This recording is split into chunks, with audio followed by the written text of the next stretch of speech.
അഡ്മിനിസ്ട്രേഷന്റെ കാര്യത്തിൽ, ഭരണത്തിന്റെ കാര്യത്തിൽ, ഭരണപരമായ നടപടിക്രമങ്ങളുടെ കാര്യത്തിൽ വളരെ മികച്ച ഒരു സർക്കാരായിരുന്നു. ഞാൻ പറയുന്നത് പിണറായി വിജയൻ 10 വർഷം ഭരിച്ചത് ഭരണത്തിന്റെ കാര്യത്തിൽ ഒരു മീറ്റർ സെറ്റ് ചെയ്തിട്ടാണ് ഇറങ്ങിയിട്ടുള്ളത്. ഒരു ക്രൈസിസ് വരുമ്പോൾ ആ ക്രൈസിസിനെ നമ്മൾ എങ്ങനെ കൈകാര്യം ചെയ്യണം, വികസന പരിപാടികൾ കൊണ്ടുവരുമ്പോൾ നമ്മൾ അതിനെ എങ്ങനെ കൈകാര്യം ചെയ്യണം, മലബാറിലൂടെ ഒരു ഹൈവേ കൊണ്ടുവരാൻ തീരുമാനിക്കുമ്പോൾ പ്രൊട്ടസ്റ്റ് ഉണ്ടെങ്കിൽ ആ പ്രൊട്ടസ്റ്റിനെ നമ്മൾ എങ്ങനെ ഹെൽത്തി ആയിട്ട് മാനേജ് ചെയ്യണം, എന്നിട്ട് ആ പരിപാടി നടപ്പിലാക്കണം. അങ്ങനെ പല കാര്യങ്ങൾക്കകത്ത് ഒരു ബെഞ്ച് മാർക്ക്, ഒരു മീറ്റർ പിണറായി വിജയൻ സെറ്റ് ചെയ്തിട്ടുണ്ട്. അതുകൊണ്ട് തന്നെ അതിനുശേഷം വരുന്ന ഏതൊരു സർക്കാരിൽ നിന്നും ആ മീറ്റർ ജനം എക്സ്പെക്ട് ചെയ്യും.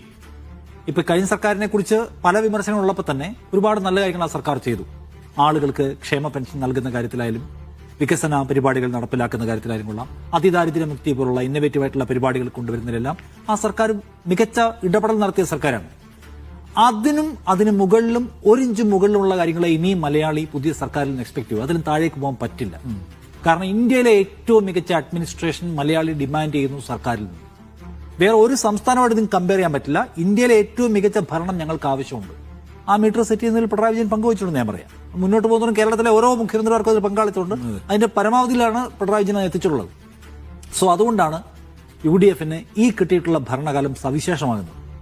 അപ്പോൾ നമ്മൾ പണ്ട് AK ആന്റണി സർക്കാർ ഉണ്ടായിരുന്നു, ഉമ്മൻചാണ്ടി സർക്കാർ ഉണ്ടായിരുന്നു, കരുണാകരൻ സർക്കാർ ഉണ്ടായിരുന്നു. അതുപോലെ നമുക്കൊരു VD സതീശൻ സർക്കാർ കിട്ടിയിരിക്കുന്നു എന്ന മട്ടിൽ കാണാൻ പറ്റില്ല. അതിൽ നിന്നൊക്കെ വിഭിന്നമായി നിങ്ങൾ ഭരിക്കുന്ന തലമുറ മാറിയിരിക്കുന്നു. നിങ്ങൾ ആരെയാണോ ഭരിക്കുന്നത്, നിങ്ങൾക്ക് ഏത് കാലത്താണ് ഭരണം കിട്ടിയിരിക്കുന്നത്, ഇത് രണ്ടും പ്രധാനമാണ്.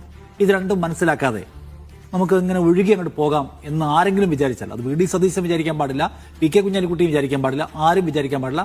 കാലം വേറെയാണ്, പുതിയ തലമുറയാണ് നിങ്ങൾ ഭരിക്കുന്നത്. അവിടെയാണ് ഈ സംഗതിയുള്ളത്. അതായത് ഒരു ദുരന്തം വരുമ്പോൾ പല കാര്യങ്ങളുണ്ട്. ഒന്ന്, സർക്കാർ മെക്കാനിസം മുഴുവൻ ശരിയായി ചലിപ്പിക്കുക എന്ന് പറഞ്ഞൊരു പരിപാടിയുണ്ട്. അതിന്റെ കൂടെ തന്നെ ജനങ്ങൾ ഒരു അരക്ഷിതാവസ്ഥയിലാണ് ദുരന്തം ഉണ്ടാകുമ്പോൾ സംഭവിക്കുക. അതൊരു ഭയങ്കരമായിട്ടുള്ള ഒരു അൺസർട്ടനിറ്റി അവർക്ക് ഫീൽ ചെയ്യും, അവർക്ക് ആകപ്പാടെ ഒരു പരിഭ്രാന്തി ഫീൽ ചെയ്യും. അപ്പോൾ അവർക്ക് വേണ്ടത് ഒരു നേതൃശേഷി പ്രകടമാക്കുന്ന, വളരെ ദൃശ്യപരമായി തന്നെ ഒരു നേതാവ് രംഗത്തുണ്ടാവുക എന്നുള്ളത് പ്രധാനപ്പെട്ട കാര്യമാണ്. അതിൽ പിണറായി വിജയൻ അദ്ദേഹത്തിന്റെ ഒരു സ്റ്റെപ്പ് എടുത്തിട്ടുള്ള ആളാണ്. അതിനെ ആൾക്കാർ PR എന്ന് ആക്ഷേപിക്കുന്നവരുണ്ട്. പിണറായി വിജയൻ എല്ലാ ദുരന്തങ്ങളെ ഇവന്റ് ആക്കുന്നു എന്ന് ആക്ഷേപിക്കുന്നുണ്ട്. പക്ഷെ പിണറായി വിജയൻ ദുരന്ത സമയങ്ങളിൽ മുന്നിൽ വന്ന് നിന്നത് ജനം അതിനെ വാല്യൂ ചെയ്തിട്ടുണ്ട്.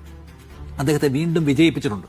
അദ്ദേഹം വന്ന് നിന്നപ്പോഴെല്ലാം ജനം ആ നേതൃത്വത്തെ അംഗീകരിച്ചിട്ടുണ്ട്, ആ രക്ഷാകർത്തൃത്വത്തെ അംഗീകരിക്കുകയും അതിന്റെ പിന്നിൽ അണിനിരക്കുകയും എന്ന് മാത്രമല്ല, എൻറ്റയർ കേരളത്തെ ഈ രക്ഷാപ്രവർത്തന പരിപാടിയുടെ ഭാഗമായി ചലിപ്പിക്കാൻ പിണറായി വിജയന്റെ അത്തരം ഇടപെടലുകൾക്ക് സഹായമായിട്ടുണ്ട്. സോ അത് ജനം പ്രതീക്ഷിക്കുന്നുണ്ട്. അതൊരു മോശം കാര്യമല്ല. ഞങ്ങൾ പിണറായി വിജയൻ സർക്കാർ ചെയ്ത കാര്യങ്ങൾ നടപ്പിലാക്കാൻ വന്നിട്ടുള്ളവരല്ല എന്ന് VD സതീശൻ പറയുന്നുണ്ട്.